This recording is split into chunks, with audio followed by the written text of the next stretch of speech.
Tonight's Modern Men is powered by the Hero Initiative. Interested in becoming a hero? Go to heroinitiative.org to see how you can be a hero to those comic creators in need.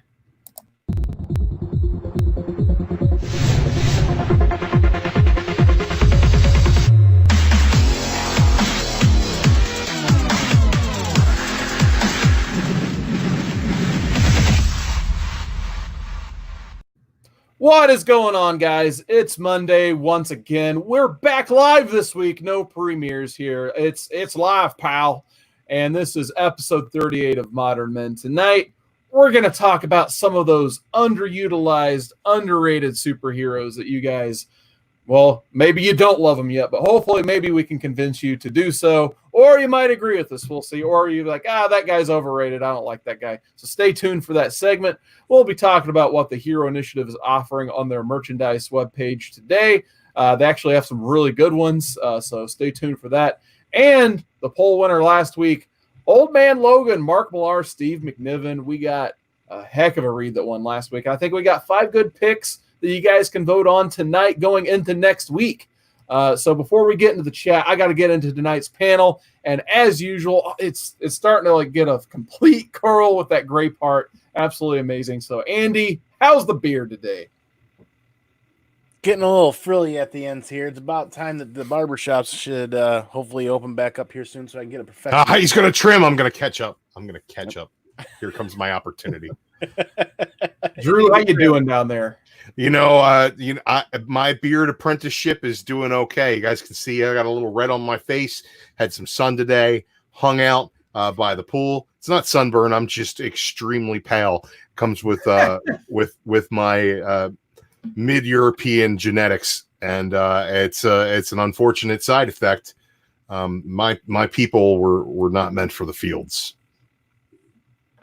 All right, so we're going to go ahead and get into the chat. We got Ricky Markstat was first. What is going on, Ricky? This guy's been owning it on the Discord server, so definitely check out the Discord server. If you guys want to join the conversation over on the comiccorps side, Ricky was nice enough to help set that up for us.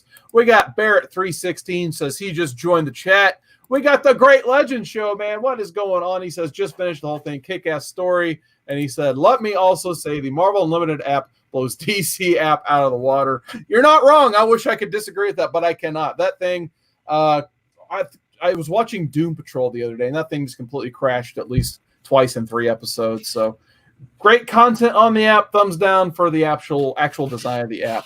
Of course, we got we're looking for Rick Martel still for some reason. I don't know why. Because he's a damn superstar, Seawood. Because he's a damn superstar. We got Bear Island Comics in the chat. I know him from that Wednesday show every Wednesday. Andy, what do you think about Bear Island? He's a good guy. Great to have him in the chat tonight. Nice. We got Wish he wasn't covering me up. Thunder House Design. How's it going, Thunder House? This is great. This chat is phenomenal right now. And then we got the boy who had 7 Talks comic books. I just had a chance to be on Comiccorps, so one of my bucket list community projects fulfilled. So big thanks for Boy Who Had 7 for accommodating me and moving around the time of his show so we could do this show for you guys. So he says, love you, Seawood. Thanks for being on Comiccorps. Tons of love to the comiccorps family. So once again, big thanks to Boy 7. And, of course, Scott Evans. What's going on, Scott Evans? He says, ooh, sunburn. Nah, it feels just fine. And he says something about Andy looking taped. Says Bear Island. I'm not buying the live part of it. So, yeah, we pre-recorded Andy, but Drew and I are live. So, yeah. And We've then never been more alive the since we Stream filmed Elements Andy. Robot, one of my favorites. So, tonight, of course, for this one, I went ahead and just busted out the hardcover volume of Old Man Logan. I remember reading that first issue, which actually it's up there on the wall as well. And I don't know, maybe Drew, you can fill me on why they would take time out of a regular running comic book and do almost like an Elseworlds style tell in the middle of it. But when that happened, I absolutely dug this issue. I really always liked Steve McNiven's art from when I saw it in Civil War and stuff, but I liked it so much, of course. I had to get this signed by Steve McNiven himself when I met him at the original C2E2. So, Drew, were you reading Marvel at the time this came out? I'm kind of curious as to why they went the old man. This is actually one of the things that got me back into comics. Nice. When I went to the comic shop again as an adult, and said, I need to pick up some comics. And I started digging through dollar bins, getting nostalgic, picking up things I had before, things I had read before, things that just looked interesting. But as far as saying to, the clerk at the LCS, what should I read? This was one of the first things that was put into my hand. So I read this in collected edition. I was not reading Wolverine as this came out. But this is a Millar thing because he explored this universe again in his Fantastic Four run. Am I not correct on that? I feel like it might have been Hickman's run, but I thought that him and Hitch did that. Yeah, we got to see a little bit more of this universe. So this is a wasn't always thought of as an alternate universe, but as a future for Wolverine. Initially, this was an in continuity future of the Marvel universe, I believe, in the telling of this story. So it's become Elseworlds because, of course, a story in a dystopian future has to service more characters than just Wolverine, for Christ's sakes. But I thought it was really, really engaging, and I think that it does the right job of dropping Easter eggs without slamming everything into your face. You get little tidbits of information, but there's a lot of show don't tell in this book, and I really love that. I think there's a lot of things hidden throughout that really help you enjoy this universe and see that it's pretty fully fleshed out. So I really enjoyed it, and as you can tell, it was part of the landslide effect of reclaiming my nerddom in my adulthood, and I will forever remember this book for that. Nice. Andy, what are your thoughts when you originally heard what this book was? Were you looking forward to it? Did you think it was just a little bit weird that they would do an alternate tale in a Wolverine book? Well, I hadn't gotten back into collecting Marvel comic books in 17 at that time. I was reading primarily indies and a lot of older Punisher stuff that I had already previously collected. So I didn't really have a take on that tale being woven into the Wolverine story as it is. But I think that helped out my perspective as a first-time reader of this. Because there were many parts of this story, this Old Man Logan, that I'm like, I'm not buying it. I don't agree. Oh, it's not in continuity, though. Oh, different universe. Oh, okay. This is going to make it made things play a little bit better going into this, knowing that it wasn't in continuity, right? Mm-hmm. It was an incredibly fun, well thought out, somewhat campy, excellent art from Steve McNiven. I enjoyed it quite a bit. But yeah, just because I went into this knowing that it wasn't in continuity and it was pulled out in its own little universe, that made me buy into it a little bit better. Nice. All right, we got aggressively relaxing in the chat. What is going on, man? And the Thunderhouse Design says he loves that they did it in the regular title, very much like a throwback to stuff like Year One in the regular Batman title. Oh, absolutely awesome. So this book starts off. You kind of just, it feels like an old Western, doesn't it? The way like it starts off with Wolverine on horseback. He's just got a nice farm home with a family and a couple Rugrats in the house. His kids watching the house with a shotgun. And then who shows up but a bunch of inbred Hulks in the Fantastic Car with graffiti written all over it. So, Andy, I know you had some comments you wanted to make on the inbred Hulk family. What did you think about them? This is where just it's campy. Just an inbred bunch of Hulk family. Just I don't buy it really. But being that it's an Elseworlds kind of tale, that's what sold me on it. The writing just was kind of over the top campy. Like that's trying really hard to do the really Southern, really, I don't know if you want to call it backwoods type of slang. And it's just almost so over the top that I couldn't take it in the book for a little bit at the beginning, but we do get a break from that as we continue going on. And I gotta say this really quick. This is the first book in weeks that read well on digital for me. I don't know if it's because of when they made it and they made that within, or they had that in mind when they made the book, but It read well. It played well in Marvel Unlimited. And I was actually thankful for that because I'm actually kind of getting tired of reading books digitally. Seriously, I'm tired of reading books digitally, and I just can't get them here fast enough. So if I'm reading it digitally, it's because I couldn't get it here within a week. Nice. So basically, they own the land that Wolverine and his family live on. So they owe him rent. Unfortunately, they can't pay the rent. They say they'll pay double next month. So this is kind of like we get Hawkeye, who's been blinded by it. Sounds like he just got glaucoma, is all it was. He wasn't like any catastrophe or anything happened. It was just plain glaucoma, blinded Hawkeye, even though he's still like this awesome shot with a bow and arrow based on, he almost is more like Daredevil than Hawkeye at this point, in my opinion. So basically, he wants to commission the help of Wolverine. At least he's not like Green Arrow in the future. He's still got both arms. Yeah, he has 2 eyes, though. It's true. And a kryptonite arrow. That's pretty cool. So, yeah, basically, he commissions Wolverine to help him guide him across the country, use a little sat nav map in Spider-Man's car. So, Drew, what did you think of this whole setup? And also, I know you like maps and charts. What did you think of the map that was presented to us here of the Old Man Logan universe? I dig it, and I think that the fact that it's like it's not like topographically accurate. It's just kind of a fun map with little areas, and it tells you who's in charge of which zone. And like you see, so much of this world is built in that one page that it's so much better than them just going through a list of who's in charge over here, who's in charge over there, how did this work, how did this break down. They show you, they don't tell. There's not overt exposition. It keeps the story moving. So it builds the world and keeps the story moving. I really dig that. Yeah, I thought the whole premise was pretty cool just because Wolverine, since what's happened to him, he has just benched himself for 50 years, and we'll get into that in a minute. But hasn't popped the claws. Yeah, he hasn't popped the claws at all. So basically, Hawkeye, even though he can't see, he's telling us what has kind of happened through his perspective to the world, basically. So more or less like all the supervillains got together. I'm going to cover myself up real quick because we're going to shut that up. Pace pot Pete for the win. Oh, great legend. You killed me, man. So I just love that, Hawkeye is kind of like your narrator telling you what's going on. You get to see different places like Hammer Falls and what's the other one? Pym Falls or Pym's Crossing or something like that.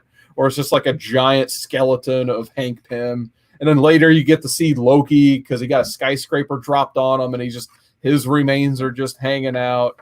But yeah, you find out in their travels that, he's hauling something. But he has to take care of almost a side quest first. This is where you bump into Spider-Man's daughter. And it turns out they had a daughter together. And she's like the new version of Spider-Man. Andy, what did you think about Spider Bitch? Spider Bitch. So if I'm understanding this correctly, that was Spider-Man's great granddaughter or just granddaughter? Granddaughter. Yeah. And boy, did they make her as scantily clad as possible on that first reveal. And that's where I kind of felt it was a little campy, where you get the superheroes, scantily clad, just sitting there on the bed, which almost seemed out of place in the story so far, right? That's your first big panel of a superhero in costume, so to speak, which almost at this point seems out of place. But the idea of the superheroes settling down and having families, and then all of a sudden, Hawkeye marrying a garage shop owner, and then having a daughter with her, and then this becomes this universe's new Spider-Man or Spider-Woman. It's out there. It was a little silly, but let's talk about the entirely missed opportunity here. Spider-Mobile? Come on now. The Punisher van could have survived all of this and would have been way cooler for a cross-country trek. Punisher van doesn't go up walls. It goes through them. Yeah. I love the fact that his child's been raised by an Ultron. Yeah. Oh yeah, that's what I was gonna say. I think this is my favorite part of that sub story. Is this Ultron? I think it's 8. He's just like some dude who hangs out with Spider-Man's daughter. It just what was the actor's name in Avengers 2? James Spader. James Spader. I can just imagine James Spader voicing this character. So I was just laughing the whole time. Like anytime he talked it's pretty great to me. I liked the way that they brought the the kind of the old school superheroing, and that they brought the new Spider Woman, or Spider Bitch as she may be known. That it's kind of cool because it's not only a throwback to the days gone by of these heroes, but it also ties you into how people work in this world now, because without her side story and like the drama that she brings to this thing, it gives you a real good look at this world and the criminal enterprises and how power is divided and held, and I really dug it. Yeah, I was just thinking while you're talking, I feel like the inclusion of this version of Spider Girl, Spider Woman, whatever you call her, and then in the next little bit, you get like their version of Kingpin and even Daredevil and I think Punisher. You really see how broken this world is when these are your heroes. With like whoever this Punisher and or Daredevil is, they don't even last long. They get eaten by dinosaurs from the Savage Land. Ghost Rider's in there too. Oh yeah, that's right. You got the Ghost Rider clan, and yeah, you kind of get to see like all the different craziness that's going on. But basically, yeah, they rescue Spider, whatever you want to call her, and she immediately just kills the Kingpin with. Well, I thought it was a sword, but it's actually the brunt end of a shotgun. Yeah. There we go. Just knocks his head right off. Yeah, just knocks his head off with a shotgun. It turns out she's not really a hero at all. And she's actually just trying to kill Hawkeye and Wolverine as well. So, like I said, you really see how broken the world is if these are supposed to be like your new crop of superheroes. It kind of reminds me back of the Kingdom Come, where, the new crop, they didn't care about anybody or anything. They just kind of wanted their reputation. I feel like that's where this Spider Girl is at as well. So you guys got any quick final thoughts on the Spider Woman storyline before we just move on from it? No, Ultron 5 or 8 or whatever is your stepdad. You're going to come out pretty messed up. That's just yeah. Don't let an Ultron raise your baby out there, fellas. Like, you knock her up, do the right thing, and man up, because the next thing that's going to happen. There's going to be an Ultron shacking up with your old lady, and your kid is going to want to kill the Kingpin. Like, it's a slippery slope, fellas. It's a slippery slope. So you kind of get a hint on who the president of the country is in this. They drive by Mount Rushmore, and you just see a giant skull as the fifth head, indicating the Red Skull. So definitely one of my favorite panels there. They're driving the Spider-Mobile through Mount Rushmore, and that was one of my favorite parts. But you actually get another one of my, well, I guess it's not quite yet. You have to see what happened to Wolverine, because Hawkeye, he's just fed up at this point. Wolverine's not doing anything. He's taking him across country. He's offering him double money to help him out, in a physical violence manner, basically. So at the end of chapter 4, basically Wolverine's like, I'm going to tell you what happened. So this is where it gets really interesting, is my opinion. So you see like Wolverine 50 years prior, he's hanging out with Jubilee, and then there's an explosion at the mansion once they're figuring out what's going on, and it's a whole bunch of supervillains. Jubilee's already dead in the rubble, and you just get to see Wolverine take out a whole bunch of villains. However, the problem is once he kind of realizes what's going on, it turns out he's not holding Bullseye and didn't fight Bullseye for an hour and a half. He has Jubilee in his hands, and it was all an illusion by Mysterio. So what did you guys think about this big plot twist here? I liked it quite a bit. They woven in the bits and pieces about his flashbacks, right? What happened, what really scarred him, what really messed him up to the point where, I mean, this is Wolverine. Wolverine not ripping his claws out, not killing people. That's just not Wolverine, right? So they must have really messed him up, something fierce. And I'm not sure if Mysterio was really the right choice for this, but nonetheless made him think that everybody that was attacking him were his enemies, and he completely murders the X-Men, right? And then winds up coming to with Jubilee in his arms, which is kind of a sad. I can understand how that breaks Logan. I can understand how that completely breaks his spirit, because the relationship that they've carried for decades in all the X-Men reads has always been a fun, almost father-daughter like relationship, right? Something similar to that. So for him to basically murder her, for him to murder her and then find out that she's laying there in his arms, I can see that snapping him. Just done. Yeah, I was a big fan of this twist, but I think the bigger twist is like how the rest of the world fell. It was just eventually the villains were like, you know why we keep losing is because those guys keep teaming up. Like, what is the one recipe for victory? We all know that teamwork makes the dream work. So the second the villains all get on the same page and decide who would be best murdering which hero, the heroes fall like a hot knife through butter. It's explored a little bit here. They also do a whole lot more of exploring it in some of the subsequent Old Man Logan stories that have come out since this. And it's just really, really fascinating to me the way that they organized and said, you know, oh yeah, we could send Sabretooth. He's fought Wolverine millions of times, but you know who Wolverine doesn't fight? Mysterio. You know what a good way to, you know, destroy Wolverine would be? Turn him against his family, you know, confuse him.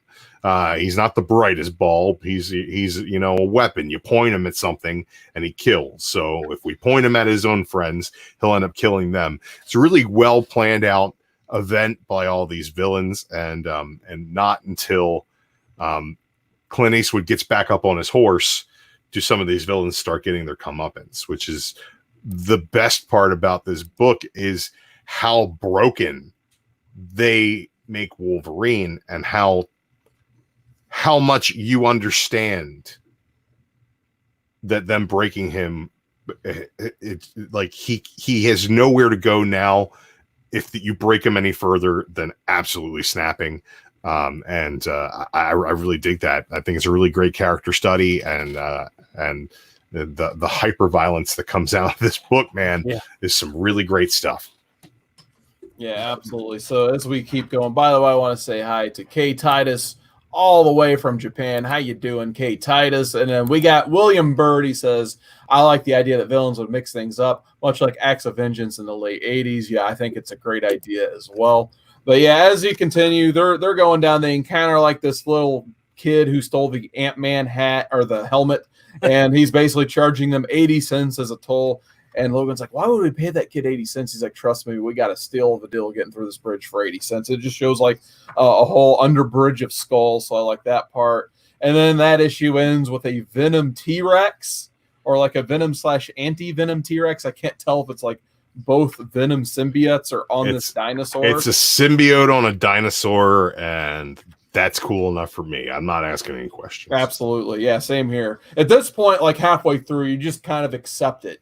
So luckily, for some reason, we have Emma Frost, of all people, is kind of paying attention to what's going on. She uses Black Bolt to separate the symbiote from the dinosaur and save Hawkeye and Wolverine. So then that's where they get taken to like this forbidden headquarters. And kind of we get like what Emma's been doing and who she's got married to more or less stay alive. And all you kind of see later is this like shadowy figure that looks an awful lot like Dr. Doom. So I could read that book all in itself, just Emma Frost, Dr. Doom, and I guess you just even throw Black Bolt in there. So what did you guys think about this like whole organization in the middle of the country with Dr. Doom? Man, you guys know how I feel about Emma Frost. Amanda, she still look good. Only because she's projecting it, though, she says. But I'll take it, man. If you're like, here's like the most beautiful woman in the world, right? Won't leave the house until she's put makeup on for like at least 45 minutes. So if all she's got to do is a little trick of the mind to help me out, look, man, I'm down. So if we could go one step back really quick, right before they cross the bridge, is probably the most important part of the book for me. Most pivotal part of the book is when they most part of the chat is when Just a Rican tells you have a nice beard, doesn't even mention my face mane going on down here. Nobody ever cares about my beard, Andy. It's getting there. No, we'll get So- there. Yeah. You trim it up. You trim yours, and I won't trim mine. We'll see. We'll meet in the middle. We'll see. They go back, and Wolverine fills him in by campfire. They're sitting around a campfire, fills him in exactly what took place that night after he murdered all of the X-Men. And how often do we actually see a mainstream comic book character attempt suicide in a book? And it's probably the most amazing panel out of this whole read as far as the art, the colors go, and the art for me. And we all know he ain't gonna die, but he still attempted it. And the panel, or he said no, it's just gonna hurt a hell of a lot, basically. But he still attempted suicide. He was that broken that before they crossed that bridge, that campfire that night before, they talked about that, where he actually attempted suicide. How often does that really happen in mainstream comic book character world? You know, I would say not often. I thought that was very poignant and very important. Yeah, it's a symbolic killing of Wolverine. That's where he's not going to pop the claws. He's not going to call himself Wolverine. He's just a guy named Logan who's not happy with the situation, to say the least. So basically, they go past Pinfalls. They see that big skeleton of Hank Pym, and that's where I think this is the version of New York. It's called New Babylon now, and that's where you kind of see the even bigger statue of the Red Skull, and they're basically dropping off a whole briefcase of super serum. So obviously super serum, Red Skull, they're going to be involved together. So it turns out, though, unfortunately, it's a big sting operation, and they get shot up something fierce. So Wolverine eats probably like a whole clip of bullets, and unfortunately, this is where we have to say goodbye to Hawkeye, and he just takes one right between his eyes, unfortunately. So this is where we get to how Red Skull took over. And it's a pretty brutal scene with him, and I believe it's Bucky Captain America at that point. So Bucky Cap, he doesn't have much good luck in this future. He very much just, gets his eyes gouged out as Red Skull really relishes what he's doing. And then you see the current New Babylon. You get to see his trophy case basically. So that was kind of like a nice touch. And who knew that would come into such, play later. So basically, Wolverine at this point, he knows he's got to do something drastic. He doesn't want to, but he's put in this position. They just throw the body bags and I guess what their version of the White House would be, and they're just like, oh, that's not Wolverine. It turns out it's Wolverine, and he just uppercuts his way out of his body bag. He gets all kinds of toys to fight the Red Skull. And so what did you guys think about this final splash panel where the Red Skull gets taken out with Captain America's shield? Oh, that's perfect. Mm-hmm. That's perfect. And the fact that he had an entire trophy room in the White House of superhero outfits and items even the Punisher stuff is sitting in there. I love it. But I love that part. You just whacks him with the shield. It's perfect. I dug it as well, but I think that my favorite part of this whole, Hall of Memorabilia is how Logan decides he's going to get home. Yeah, I think that's my favorite part, which is the next part. Yeah, you got he's going to take the guy's head off with the shield. He's wearing Captain America's costume because he's just that perverted about I killed him. I'm him now. It's yeah, all right, whatever, buddy. You're just a dumb old Nazi. There goes your head, and I'm going to throw on an Iron Man suit and fly home. Yeah, I like how he even knew the codes to the Iron Man suit and all that stuff. Right. I thought that was pretty clever that, even Tony Stark would share those codes. So this is where it gets really crazy. He gets back. He uses the Iron Man suit's last bit of juice to get that rent to the Hulks. But unfortunately, the Hulks got bored. His whole family is dead. So you're really going into some big-time Western territory here. And then that's where you see him go, "My name isn't Logan, bub." And then snicked, double page spread of just the word snicked. And that's when he popped the claws. He's back. It's Wolverine. And those Hulks, they're all screwed. So then the final chapter, which I believe was a giant size Old Man Logan #1, if I remember right. That's where you get his showdown with all these inbred hillbilly Hulks. And they don't last. Pretty much the only one who has a big fight against them is Bruce Banner himself, which he pretty much hints that the gamma radiation is just taking his mind. He is absolutely insane. He admits to having sex with his first cousin, She-Hulk, She's the only one that could take it. Yeah. And I'm then, a sexual dynamo. and then he takes him on as Bruce Banner, not even the Hulk. So what did you guys think about this whole sequence of events? Oh gosh, we're back to that. We started the book with a little bit of campiness. We're ending the book with a little more campiness, but we've got our Wolverine back, so to speak. And you get some amazing panels with some blood, some gore, and him just going to town. And the artwork here is incredibly detailed because Bruce is just disgusting looking. I can smell him just looking at these. Mm-hmm. And then he just resorts to trying to bite Wolverine in half.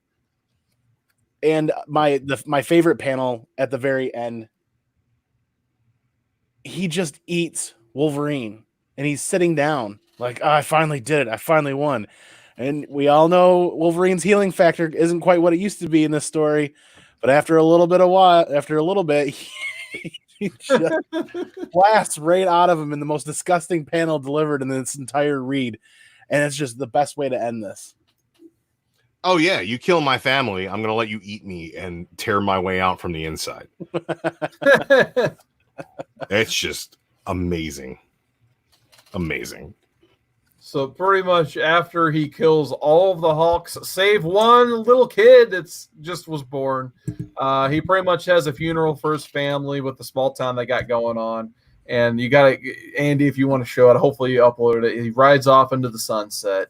Perfect ending, in my opinion, right there. So one of my favorite all-time reads. So I want to ask Drew first. You've read a lot more of the Old Man Logan that's came since Secret Wars and the Old Man Hawkeye and probably the Old Man Quill. Are those worth visiting if you're a fan of this, or is it just kind of water things down? I was a huge fan of when they brought Old Man Logan back via Secret Wars. That story was really well crafted. Like we talked about last week, 2 weeks ago at this point, it's one of those stories like everybody is told, no, you can't cross these lines. Of course, Old Man Logan's like, wait a second, there's a wall over there. There's never a wall over there before. I'm going over that wall. There's a lot more with Emma Frost in that, and a little bit more about her. It's a really cool story. Then you get to Old Man Logan stuck in the post-Secret Wars, all new, all different Marvel, where he's a man at a time. And he's also a man trying to avenge wrongs to him that haven't occurred yet and may never occur because this is a separate universe as it's determined. So there are some things that have happened continuity wise since this happened in Wolverine, like in the mainstream continuity of the whole Marvel universe, that don't jive with the way that this story was set up. And so it's explained to him that it is a different universe. That stuff's all really cool. I enjoyed it. I really liked Old Man Hawkeye. Old Man Quill, I didn't enjoy the first issue, so I didn't read it. But I'm being told that I missed out and that it's really fun. So I might go back and explore that. But Old Man Logan ended with, was it Dead Man Logan, which is a 12-issue series, where the second half of that takes place in the Wasteland. And he goes back and he has his finals in the Wasteland. And that's followed up by current running Avengers of the Wasteland, which I did not enjoy. So I would say there's a lot to enjoy out there. But like anything, there's going to be ups and downs. It's been a couple of different writers kind of exploring this whole thing. I really enjoyed Jeff Lemire on his Old Man Logan series with Old Man Logan in the here and now. There's a lot of flashback stuff to this. There's a lot of him trying to hunt down people who have done him wrong before they have the opportunity to do him wrong. And it was kind of a cool character to see play out in the other X-Men books as well, because he finally, like, his memory kind of starts to conglomerate. But he's like lived past the day where the massacre happened. So he knows that there's something not right with his life and he wants to get back, and he thinks that he can get back to before his family died. So there's a lot of different takes on the character and on the world. I really enjoyed it. Nice. All right, so let's go ahead and get into our final overall rankings here. So, Andy, I'm going to go ahead and start with you. How do you rank this one, Andy? Dude, this is a 9.8 white pages all day, in my opinion. This gets slabbed, gets stacked, and gets stared at every other week. I got to find me a good, decent quality copy of that hardcover. I'm going to dig around and look for a good used one to have, because this has got to go on my shelf. This is just an incredibly fun, slightly campy with amazing artwork. You know what what really tied me to this? I almost felt like I was reading a Punisher story.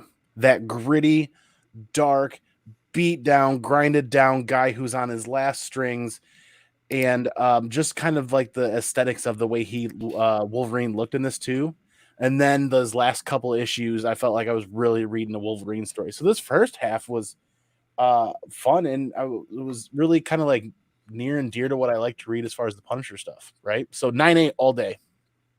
What about you, Drew? It's a rebirth and a redemption story with a revenge story on top of it. And I think that it's really well crafted. I'm going to go 9.6. There's some things about this book that didn't age that well.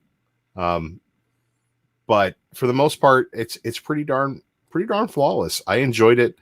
I will go back and reread this every once in a while.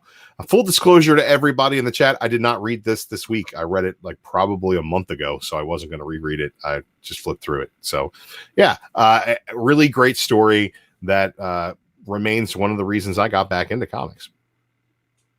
Yeah, for me, I think I'm going to have to go 9.4.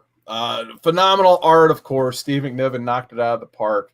For me, there's the pacing issue or two. I didn't really care about the whole Kingpin storyline overall. I wish they kind of would have abridged that a little bit and spent a little bit more time with the whole Mysterio storyline that happened previously, because I think that was like my favorite part of the book. And the whole part with Emma and Black Bolt and Doom, I wanted more of that too. I needed to see me some Dr. Doom. He looked sinister as all can get out in that black cape, so I thought that was awesome. But overall, the story, I mean, there's a reason why they decided to build a lot more off of this story.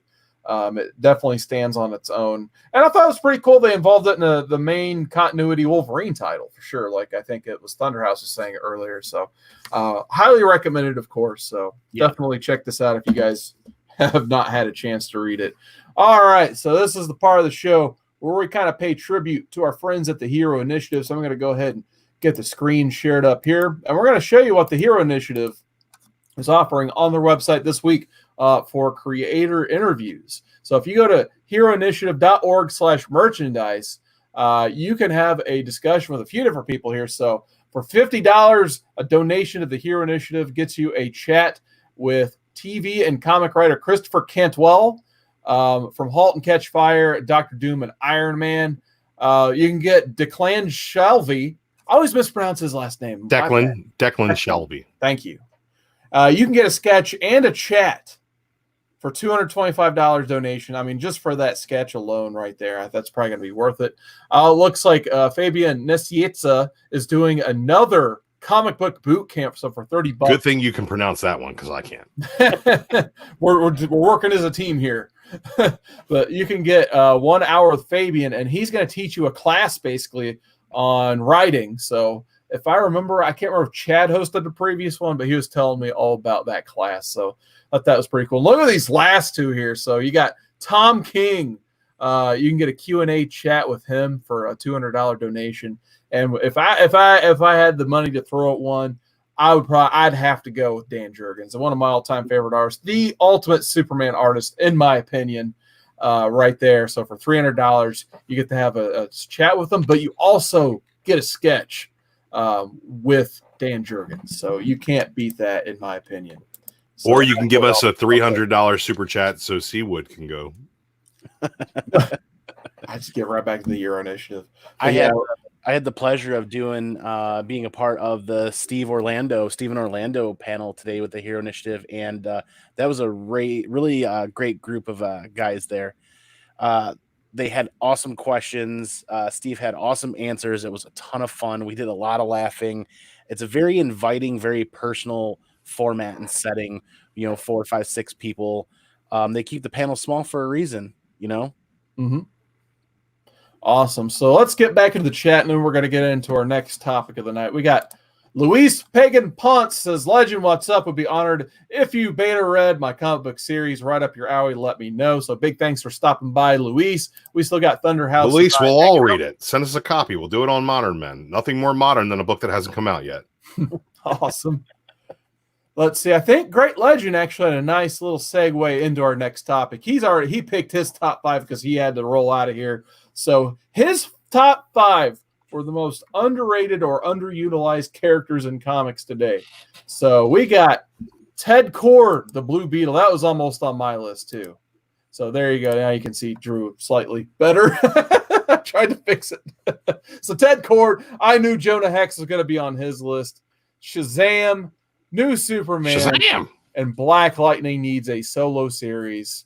And he says Jefferson Pierce is so much more than being a sidekick and that dumb Batman and the Outsiders. That would be pretty awesome to see Black Lightning get a little bit more love on the comic book side. So yeah, we basically we're pretty busy this weekend. So it's like, we'll go ahead and come up with the top 5 just for fun. So underrated characters. So Andy, I don't know if you put it in yours in any order. I don't think I really put mine in any order, but I'm going to let you start with what you would be maybe a number 5 pick. So what's your number 5, bud? Yeah, so we were certainly busy today. So busy that we all forgot to actually type this in the comments and make banners for these. Number 5, I'm going with Lobo. Nice. Lobo, because Lobo's about to get a chance to shine, though, I think. Oh, yeah, there he is. Oh, so Lobo. Fat old Lobo. But yeah, number 5, I'm at Lobo there. Maybe he'll start being appreciated when he shows up in Death Metal issue number 2. Maybe his mission is going to be super important. I'm excited to see what they do with that book. Has been absolutely bananas nutso so far, and the more Lobo you can squeeze into that, the more bananas nutso you can go. How about an Old Man Lobo series? Old Man Lobo. Have they not done that? Have they? I don't know. They did that Old Lady Harley. Maybe Old Man Lobo was in that.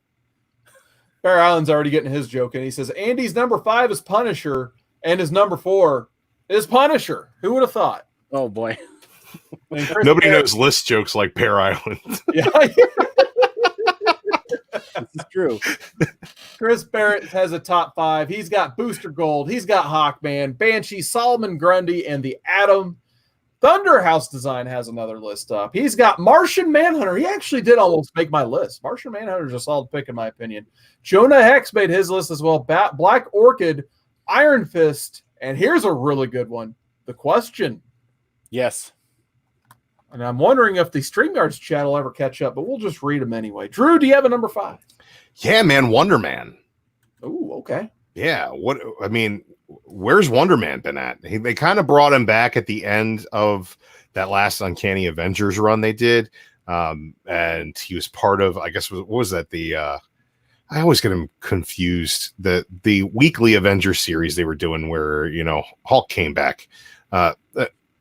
He was a part of that at some point, but like beyond that, like Wonder Man should be a part of the Avengers on a regular basis. He's just a great character. He's got a great attitude. He's fun and entertaining, and he's super powerful. So like, why are we not exploring more Wonder Man content? Absolutely. And then let's see. I think William Byrd, there it is. I've always wanted Jack of Hearts to get his own book after his 80s limited series. I don't think he's been back since Avengers Disassembled. Yeah, I was actually No Surrender. Thunderhouse Design says it. Yeah, no surrender. Right. That's what I was thinking of. I showed a book on my live stream today that had Jack of Hearts on it. I was actually kind of trying to think, like, when's the last time we saw Jack of Hearts? I think it was Avengers Disassembled. So I think he's absolutely right. So my number 5, I actually went outside of DC and Marvel because sure, he had his own series that was great, but I feel like in the last several years, like, no one talks about him. There's been rumblings of maybe an animated show at some point, but nothing's really came to fruition or anything at all. And I went with Invincible. I think Invincible was a heck of a comic run. It doesn't get enough love from the community today. When you're talking 2000 superhero comics, I think that's right up there with any other superhero comic that was published at the time. A lot of good stuff in Invincible. I would love to see more at some point from that character. Since Kirkman ended the series, I think there may have been a one-shot or so. I could be wrong, but there hasn't been a lot of content coming out from that whole universe. So I just picked Invincible as my number 5. So Andy, let's go to your number 4, bud. How about Mr. Sinister? Now, granted, it might not be the greatest pick ever, but I'm going off of what I know in the last 3-4 years that I've been back into collecting comic books. I only get bits and pieces of Mr. Sinister here and there, but I don't get a lot. Mm-hmm. And every time I do get some of that, I definitely want more and I want to explore more, but I haven't seen a series out recently. I haven't seen much about him except for House and Powers. He had coming out of House and Powers. He's actually part of the Hellions book. The Hellions are kind of his team, so he's a part of the Hellions book. He had a little part to play in just about every series so far that has come out in that X-Men. So it makes me feel that Hickman does have a plan for Mr. Sinister, right? Along the way. But you're right, man. He has not had, I mean, at least in the last decade, a real big part to play in any story. I know Hickman likes him because he showed up in Secret Wars and he's been a nice part of this House and Powers Dawn of X story arc. But you're absolutely right. A little underserved. Yeah, I always feel like I'm left wanting a little bit more. Yeah, I wouldn't mind seeing Bar Sinister at least get its own like one shot or something based on what I've read and all that stuff. Let me say hi to one of our friends out there. We got the Mastodon in the chat. What is going on, Donnie? Nice to see you in the chat. And Ricky Markstadt put up a list here. Let's go ahead and take a look at it. He says, unappreciated for him. Number 1, Mimic. Number 2, Amazo. I like that one. Number 3, Dazzler. Number 4, Mr. Sinister as well. He agrees. And number 5, I kind of like that number 5 pick. I'll get into that one here in a few. Madrix, the Multiple Man. Had a great miniseries just last year. And had a big part to play in the X-Men Disassembled story arc that led into the Age of X-Men. But yeah, you'll never find me arguing that there's not enough Multiple Man. I love me some Multiple Man, and I'll take him in just about any form you want to give him to me in. He actually died in he was one of the big deaths in Death of X. So when he came back, they were like, "How'd you come back?" And he's like, "I don't know." It was really messed up, but a fun story. I suggest everybody check out Death of X to get your heart ripped out if you're a Multiple Man fan, and then pick up the Multiple Man miniseries to figure out how he came back and how he broke the multiverse and time. It's really fun. Really good stuff. I enjoyed it. As far as underserved characters, he wasn't underserved when he was first developed. He was one of the biggest rising stars as far as comic book characters are concerned until Brian Michael Bendis got a new job and decided that he was going to ruin this character. Underserved at this moment, Jonathan Kent. He's got his own Legion book, but you couldn't pay me to read it. I want Super Sons. I want Jonathan Kent back to the point where he can learn from his father, where he can learn from his peers, and where he can make the kind that you want to see a kid superhero make to learn along the way. One of the best new characters in comics over the past couple of decades, in my opinion, and absolutely wasted at this point. Yeah, it's really funny because my number 4 was Connor Kent Superboy. A few years ago, he would have been an easy number 1 on the list, but at least he's came back in Young Justice, and now he's hanging out with Superman again. But I still want to see the jeans and black T-shirt character that I got accustomed to, and the Jeff Johns run and all that stuff. And I think he's kind of getting there, but I mean, I feel like he's still in that little step backwards territory. So I can't wait. Hopefully they capitalize on what they're doing now, and he doesn't get lost in this mess of this team that's going on Young Justice, because it seems like every issue they had like 5 new characters. I'm going to blow your mind with the best book idea that I think I've ever come up with is you take it back to, Super Sons is a thing. And where's Connor? Oh, we don't know where Connor is. Bring Connor back through some event. All right. And then have Kal-El forced to be gone for an extended period of time and then you give Tomasi the chance, who wrote a great Dick as Batman, Damian as Robin story, to have Connor help teach John how to be Superboy. That would be a book that I think we would all read. I would like a book. I think you actually mentioned this book at one point where you have the Super Sons, but their mentors are Tim Drake and Connor Kent. I think that's a book I would put on my pull list and get all the covers for. But they did the Titans from the Future where they come back and Tim's like evil, crazy Batman. Yep. That was a good one. And that was fantastic. And they did that Super Sons crossover. Super Sons of Tomorrow. Everybody should read it. We'll do it on Modern Men one day. I'm going to force these guys to read it at some point. I need to, yes. But yeah, man, I think that how did we get to a position right now where we have both Superboys and neither one of them are being served properly? Good old Bendis. Even though that was Kirkman, never mind. I was just like, I think I just mentioned a good character that Bendis did. But no, I didn't. I want to say hi to Bearded Comic Bro. What is going on, man? I got a chance to interact with this guy over on Comic and he whipped my ass over there. So big congrats to Bearded Comic Bro. Had some awesome book showing on Comic. I still want that Wonder Woman cover. That's what I need for the collection. But we still got Thunderhouse design. He watched both shows tonight. All right, I believe we are to number 3. So Andy, what's your number 3? How about Ghost Rider? I don't know if it was Nicolas Cage that really undid this character, but ever since that movie, Ghost Rider just never seems to catch much traction. Or if he does, it's very short periods of time. Like, what was it? Just earlier this year, they had another series come out with some pretty sweet covers, and they did kind of revisited that all black cover with that Ghost Rider skull on there that was super dope. And nobody's talking about it already.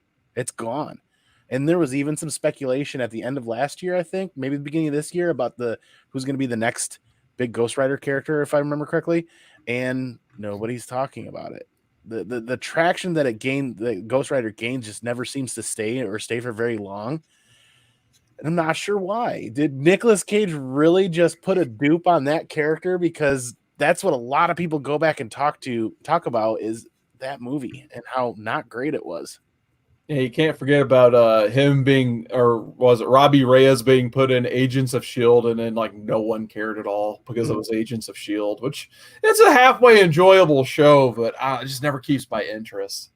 The new season's actually pretty good. The time traveling Chronicons thing where they're in the 30s. I don't know. They met the original Patton Oswalt Koenig character, and he runs a speakeasy. It's just some fun stuff. Certainly nothing to write home about. And the Ghost Rider arc was garbage, in my opinion. There were some cool special effects, but they kind of wasted all the budget on that. Andy, dude, like I'm telling you, that latest Ghost Rider series is pretty good stuff. But Ghost Rider is on the Avengers and has been since Jason Aaron took over. It's the Robbie Reyes character, but they recently went to hell and raced Johnny Blaze, who is the king of hell right now, coming out of Damnation, which was a Donny Cates collaboration on it's because people don't buy Ghost Rider. They've tried, man. There have been a lot of really good Ghost Rider stories thrown out there. They just can't get anything to stick with that character. I think he's one of those guys that's just like so intently 90s in so much of, like, it's a flaming skull. Sure, he was invented in the late 70s, like had his life through the 80s, but when you think of Ghost Rider, you think of motorcycle on fire, flaming skull. And what I think of when I think of Ghost Rider isn't those classic Ghost Rider covers. It's all those schlocky 90s covers. And there's nothing wrong with that, but I just I think that he's just somebody they don't know how to market anymore, because just a flaming skull and a badass looking motorcycle jacket used to sell a book, and it just doesn't anymore. I don't know. They tried to modernize him with the Robbie Reyes and the muscle car, and I think that I like that stuff. I don't have any problem with those runs. I think that they're pretty darn good. But overall, man, I think maybe it's just a hard sell these days because they've done a lot to try to service that character, and I think it just doesn't sell. But I mean, check out that Jason Aaron Avengers run with where they go to hell and race Race the Ghost Rider, because there's some cool stuff in there. Damien Hellstrom shows up. Blade is absolutely awesome. Anytime there's like demons or any hell spawn there, he just he takes over, and he's really great. One of my favorite series, you guys, no sort of mystery here. House and Powers of X has really revamped the X-Men in a way that I love, but there's a character that I absolutely love who was getting all of this shine before Hickman took over, and it's kind of been relegated to a plot device and a misunderstanding of her character in a miniseries, and that's X-23 Laura Kinney, the all-new Wolverine. She should be front and center, and she's not, and that to me is a little upsetting. I know we got Wolverine back, Logan's back, but man, get me some all-new Wolverine. The costume, the all-new Wolverine costume, that blue and yellow, they did away and gave her back the X-23. I'm not a fan of that. Put her back in the blue and yellow, have her be Wolverine. Wolverine's not wearing the blue and yellow. She can wear it. So right. I'm down for that. Give me more all-new Wolverine Laura Kinney, man. She's great. Yeah, that's a good point. And we're stalling for a moment for Seawood to get back for his number 3. I'm going to drink smart water and get smarter. I'm going to drink dumb water and get dumber. Perfect. Sorry about that. My number 3. My number 3. I had to pick Multiple Man. We already talked about him a little bit. I really enjoyed the character around Messiah Complex. That's where I really hopped on that title, getting to see Peter David write the investigation agency that he opened up with the other members of X Factor. One of my favorite runs Peter David's ever done. And then recently, like you said, Drew, I crapped all over that one run of X-Men right before House and Powers of X.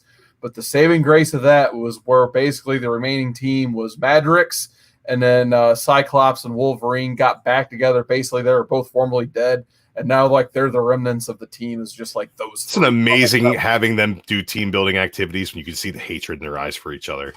Yeah, I love the way that series was written. Yes. And I thought there was like another really cool storyline in X Factor and it might have been how they helped bring him back too, but he had this like pastor that was, it was him, but he was a completely different person basically. And he just was such a good person that Madrix didn't want to reabsorb him because he became his own man basically. So I thought it was a really cool piece of storytelling they did with Madrix. And I feel like, he got used in that one X-Men storyline, but I would have loved to see him a little bit more, obviously, in House and Powers, even though there's a lot going on. Even in the books that came out after that, maybe you can correct me if I'm wrong, but I haven't seen him involved too much in He has not been utilized any more than being a background figure. But DJ Tony Snark in the chat says the Matthew Rosenberg Multiple Man book is super good. That's the one I was talking about earlier. Yeah. And it came out kind of concurrently or like right before I remember Rosenberg's X-Men stuff, which Ryan doesn't seem to like so much, but I'm here to tell you it's really great. And if you want to know more, just contact me privately. All right. So I believe we're to our number 2 spots. So Andy, what's your number 2? Moon Knight, man. Nice. For recently looking back, going back, we read Jeff Lemire. Pick up the last issue of Avengers Moon Knight's, and it's awesome. Is it really? Yes. Okay, the new event is called the Fist of Khonshu. Okay, we read Jeff Lemire's Moon Knight a couple of months ago, and that was amazing. And looking back on that, I was like, why can't I get more of that Moon Knight? Why can't I get more of that Moon Knight off the shelves? Looking at it, and I must not be looking hard enough because Drew's telling me that I've missed a solid pickup. But that's where I put it number 2. Now, if I see a Moon Knight title on the shelf, I'm going to start grabbing it. Nice. What about you, Drew? What's your number 2? All right. Hey, he's not my favorite Robin, but he might be the most interesting Robin.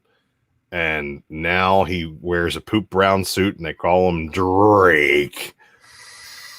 Red Robin just needs to get that Kingdom Come costume back on. Right, and start doing detective work right? And start picking up the pieces where Batman leaves these crumbs behind, because Batman is focused on something else and he's doing this Catwoman Joker thing. And like, who's going to do the real detective work and make sure nothing slips through the cracks? It's got to be Tim Drake. He's the best detective.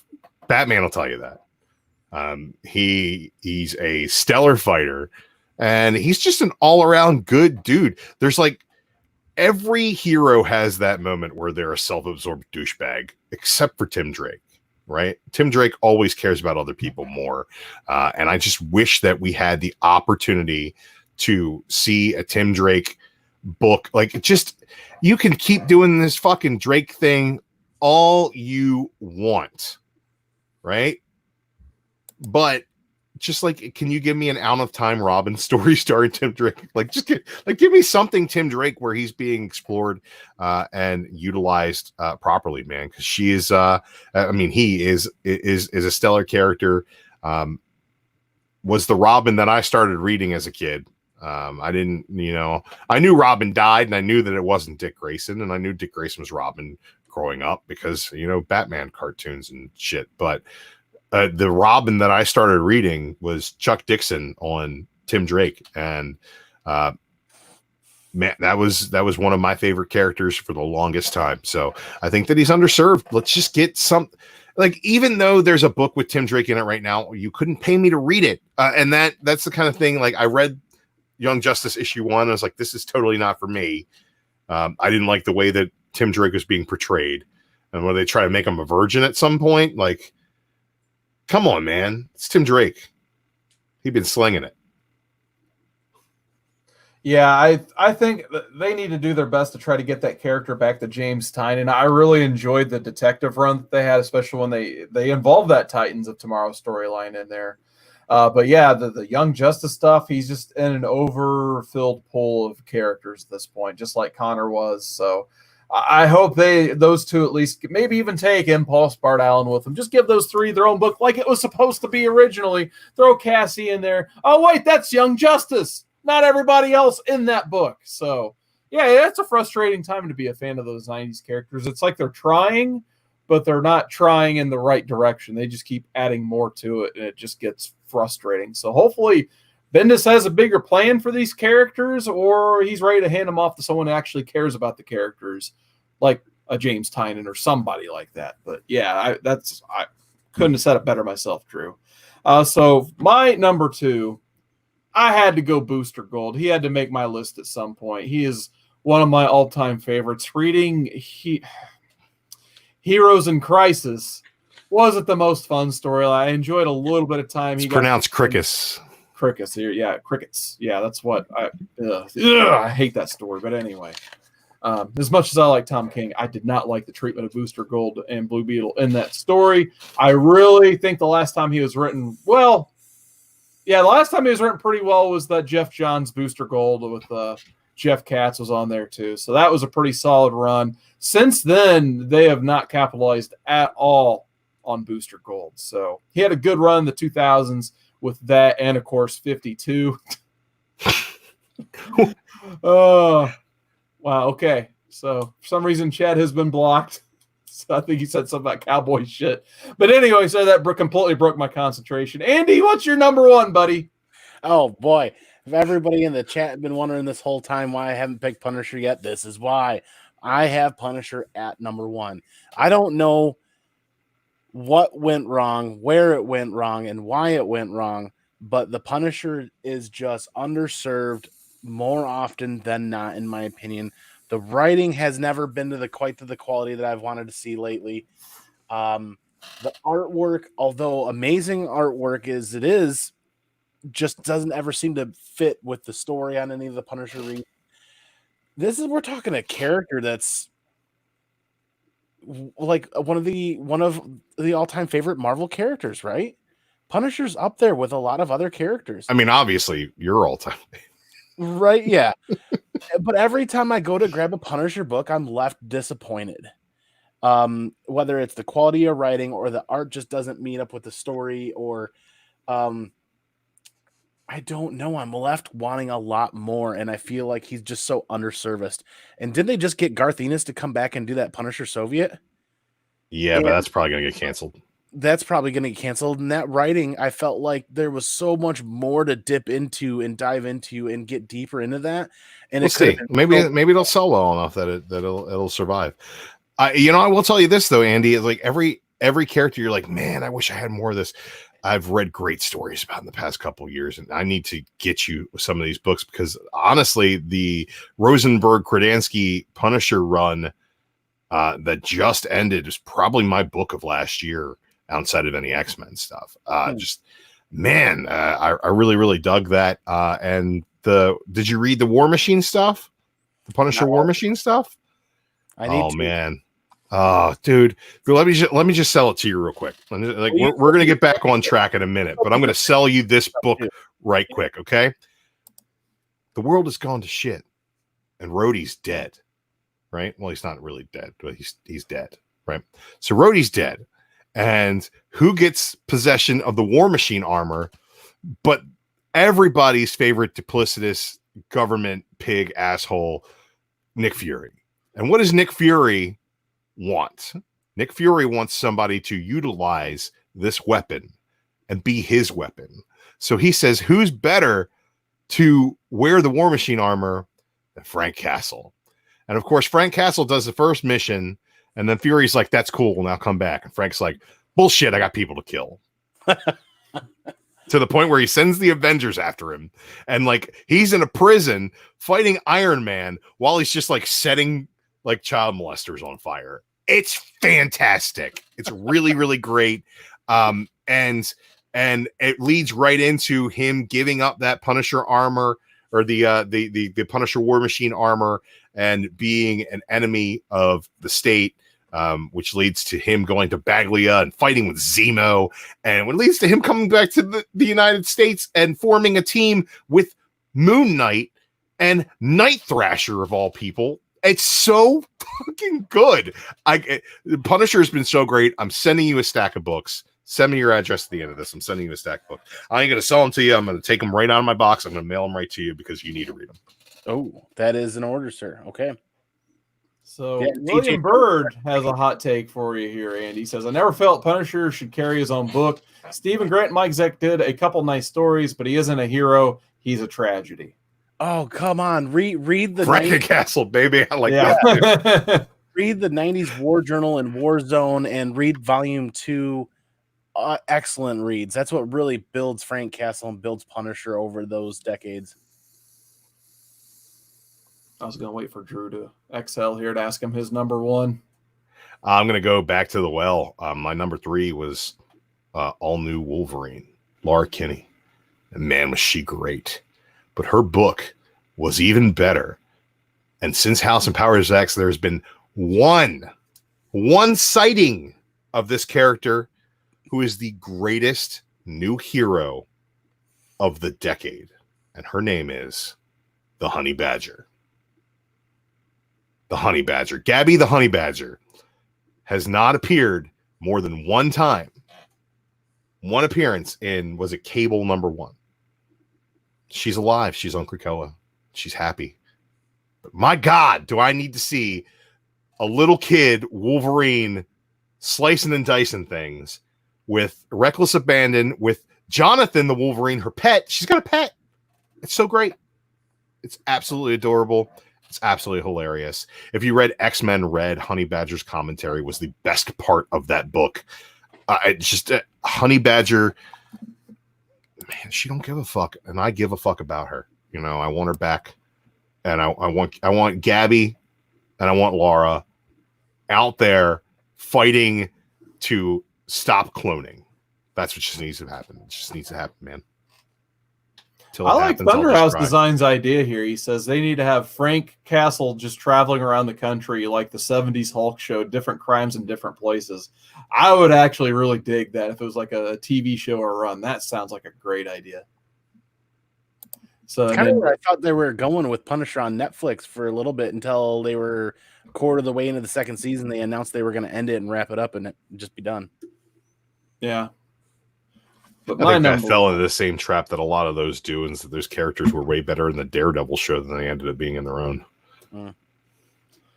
I had to pick Animal Man as my number one. I always felt like he's one of the highest, most underutilized characters. He had that phenomenal Grant Morrison run in the 80s and early 90s. Jeff Lemire is like the only guy besides Morrison to look at that character and like, I can give that guy a run and do him some justice. He had a great, probably the best New 52 book besides what, like maybe Batman and Greg with the Greg Capullo art in it and Scott Snyder writing. The only other book, in my opinion, that touched that in terms of quality was Animal Man. And it ran for about 30 issues. And since then, there has not been a lot about Animal Man. And sure, he had a good spotlight in the 2000s with the 52 series. That was a lot of fun, too. It was Animal Man. Did they kill him Adam off in Strange. Heroes in Crisis? Was he one of the... He wasn't even there. Okay. No, he wasn't there at all. Thank God. I guess that would have been horrible. I just feel like he was one of the talking heads in one of those issues. There were so many kind of tertiary characters. Yeah. So luckily he didn't get touched by Scott Snyder or Tom King is one of the things. Scott Snyder would be pretty cool, actually. They did the Rot World thing, of course. But yeah, the 52 stuff was great. But since then, like he's made a few appearances. Like I think he was in Justice League Dark and that stuff. But what really burns me about Animal Man is right now we're like in this big influx of Hollywood wanting everything and every character. So you have even like Doom Patrol with their own TV show. Batwoman has her own TV show. A lot of these characters have been animated at one point or another, but I'm trying to think, like, I don't know if Animal Man has ever been on a cartoon besides like maybe a DC animated short that no one saw. He's definitely never been in any of the movies, and he definitely hasn't had his own TV show. So I'm kind of wondering, like, why do they not use this character at all for anything? He's such a great character. His family's awesome. I want to see more Animal Man. If they released a book tomorrow, I would put it on my pull list. Animal Man, let me ask you a question about him. He can have the powers of any animal, right? Mm-hmm. Could he have the powers of Jonathan the Wolverine? He probably could. I just read a book today where he stole powers from a bacteria. That's not an animal. It is now. It's not an part of the organism. animal kingdom. Like, what do you want to call like organism? Mate? You want to get really yes, let's call technical him organism man. That's I don't know if it rolls off the tongue as well, but it's more accurate. I know something that it does, but oh my. Whew. When your tongue rolls, are there organisms? He was in, DJ Tony Stark says he was in that Justice League United with Lemire. I'm gonna have to look that up. I gotta see at least my boy's appearance in a book because Lemire wrote a lot of stuff for DC in the past couple of probably the past decade that like I didn't even realize he did. So I didn't know he did that Animal Man run until I picked it up out of a long box. That's great. It's got some good art in it too, so I highly recommend that. So always shout out to Jeff Lemire; he does good work. But that pretty much wraps up our list. So if there's anybody you guys think we left out, I know William Bird, he's talking about Mr. Miracle, especially after that Tom King run. Like, when does DC bring Mr. Miracle back in some way, shape, or form? We haven't heard a nice little run in that. Well, he had a pretty much a starring role in that one shot for what's it called, Deceased. That at the end of that book ended up being a Constantine book and really that was out of continuity. Well, yeah. Who knows? Tom King was in or out of continuity. That's kind of the interesting thing to debate about that one. But anyway, that pretty much wraps up our list. Leave in the comments below or in the comments here. Did we leave a character out? Did we underutilize the character tonight? Yeah, definitely let us know. So the final thing. Can we do overutilized characters next week? Because I want to talk about how many chances Constantine gets to fail. I like that topic. Please don't let me forget about that. That's what we're. I won't. If I can talk about how bad Constantine sucks, we can name the episode "Who is the worst superhero ever and why is it John Constantine?" So the top 5 most overutilized characters in comics. Ooh. How often will we talk about Batman and Wolverine? We'll tune in next week, basically. So the final thing we're going to do the share screen gimmick again. And we're going to look at the picks for next week's read. Now that we have the topic, we get to pick the reads. So we've got 5 reads. And it was actually Drew's idea to pick all DC reads. Surprise. Because you guys are, look, I told Carson, you guys are the smartest audience on YouTube which is why every time a DC book makes the poll, it doesn't make the cut because you guys choose a Marvel book, and Marvel's clearly much better. But my fanboyisms aside, I feel like we should service Carson and his DC fandom. Let's make it unmistakable that a DC book will win this poll. They are all DC books. Yeah, so we start off with Peter Tomasi's Super Sons. Drew, sell this one. It's what if Superman and Batman were friends when they were kids, but it's Damian who's a complete asshole and John who is this wide-eyed farm boy, and they have the best rapport. The art is absolutely stellar. Tomasi really knows how to write Damian and gives him the opportunity to have some character redemption the way that Grant Morrison never did. He carried him through the Batman and Robin series, and this is just kind of an extension of that. And he's writing Superman with John at the time, so you get a really, really great opportunity to see the parenting styles of both Batman and Superman. Lois plays a part. You get Alfred in there as well. They have fun adventures. The art is absolutely stellar. There's nothing wrong with this book, man. This book's a 10 out of 10. So much fun. If you want to have fun, vote for Super Sons. I actually kind of hope that wins because I've never read it and I need to. But the next pick on our list is Batman Court of Owls by Scott Snyder and Greg Capullo. So it's kind of like, in my opinion, the most successful book of the New 52 initial launch titles. You get Batman, and basically he's discovering this crazy underseating conspiracy that's older than Gotham itself.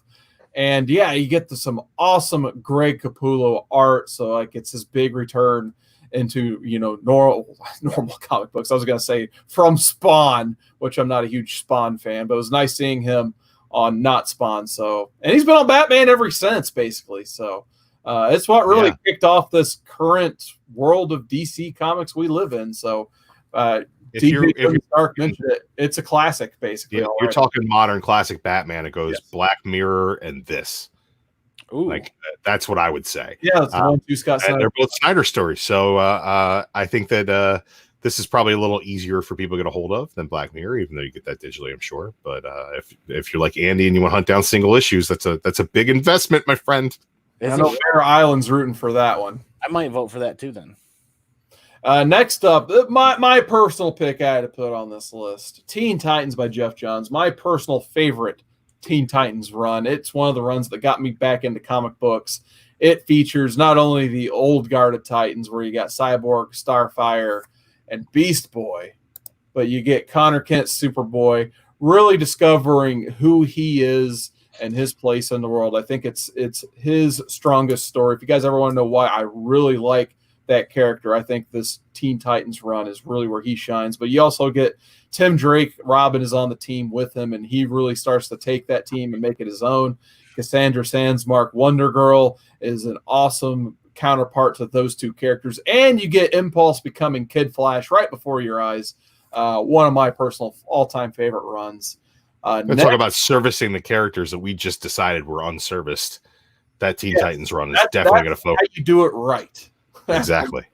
Next up, and are we going to read this whole thing if it wins? I think we should read all 12 issues if it wins.